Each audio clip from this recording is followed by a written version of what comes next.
Let's learn to use the competitor analysis tool in DataWise. Competitor analysis seems to be one of those things that not many people like to do, but it can give you some incredible insights from understanding what's working for your competitors to understanding what they're not doing so you can take advantage of that. Also, for me personally, I love to start my keyword research journey by understanding what my competitors are ranking for. It can give me incredible insights instead of kind of guessing what's working. But anyway, let's get to it.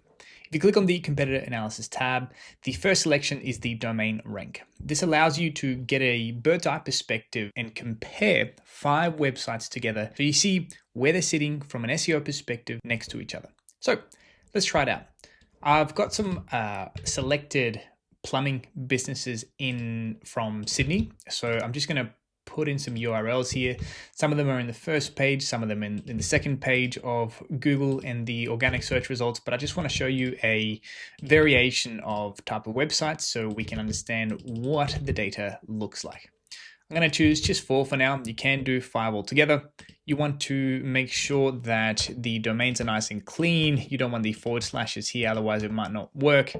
We're going to change the location to the appropriate location, in this instance Australia, because these businesses are plumbing businesses in Sydney. I'm going to hit compare domains. This is going to take a little while, but come back with a really nice report telling me right away, all right, who has the most total ranking keywords, and from this instance it's Jim's Plumbing. Out of all the data, you can see which one is winning or has the most when it's got a little trophy next to it. Which one's got the most amount of estimated organic traffic, that's monthly, the top 10 keywords, meaning out of all the keywords they're ranking for, how many of those keywords are in the top 10, the estimated traffic volume.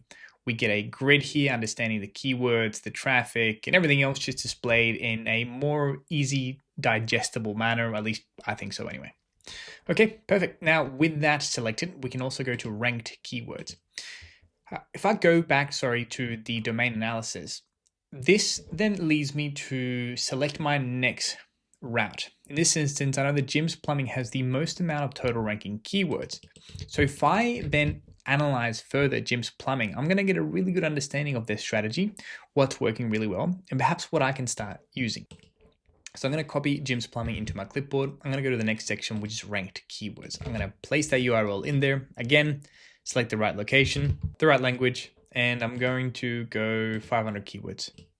Right away, I see the ranking for a total of 2,305 keywords, but now the 500 keywords will give me a good insight here. I've got all the keywords here. I can change how I want to filter them, so if it's by position or search volume.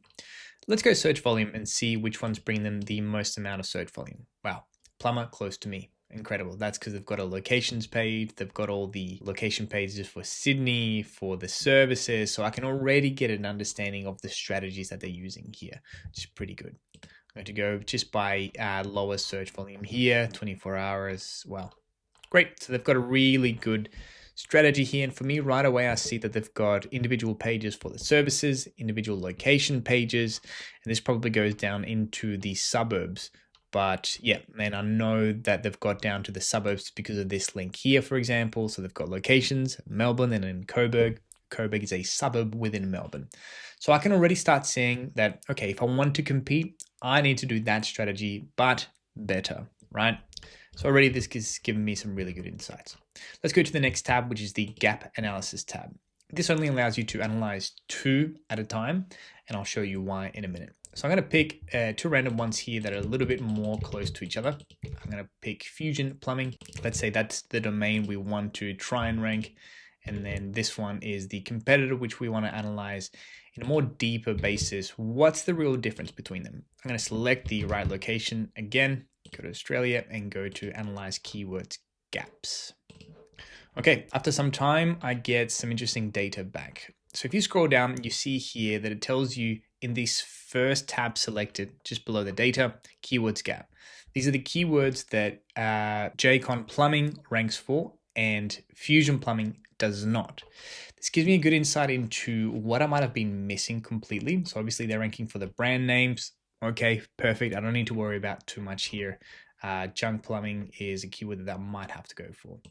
What's the keyword that we're both ranking for? And then what are our advantages compared to them? You can also view the data in different formats. I can go to table, which allows me to export all of the data should you want to use it with a large language model. Then we have the traffic tab. This is fairly self-explanatory. You can see instantly, if you have got a bunch of domains right away, which one has the most estimated monthly search traffic. So again, I'm going to place about 4 to 5 in here really quickly. Okay, now I've got a couple of domains that I want to see which one has the most estimated monthly search traffic. I'm going to estimate the traffic and see which one is the clear winner. Perfect. So again, Jim's Plumbing has the most amount of search traffic here. If you don't know what these attributes mean, you can hover over them and we can see here ETV stands for estimated monthly organic visits from Google. I can go to the organic count, the paid, so the estimated monthly paid search visits, paid count, total count, so on and so forth. Again, I can export that data should I want to. Finally, I can go to the competitors. This analyzes what Google deems a competitor for a certain website here. Now, not all of them are going to make sense because it's doing this just from an overlapping perspective, but this can be worth it because sometimes we think we know 100% who the competitor is, or the client that you're working with thinks they know 100% who the competitor is, but you might be missing on potential information if you find a competitor that you didn't even realize was ranking for the same keywords. So I'm going to go here, the location again, Australia, because it's an Australian business. I'm going to go find competitors. And right away, you'll see some that really don't make sense here, like Facebook, Instagram, and Yelp. This is because Facebook and Instagram also rank for the keywords that this website is ranking for. But after that, you start getting some more interesting things. Like, okay, I've got here danceplumbing.com.au. I've got masterplumbing.com. Service Seeking, Trustpilot, and not only the websites that I consider competitors, but perhaps even some third-party citation websites that I need to upload this in, like White Pages, ZoomInfo, The Clear, Plumber, so on and so forth. Just another way to look at other potential websites that are either related, competitors, or maybe listings that I need to get on. That's it. I hope you found that useful. I'll catch you on the next video. Cheers.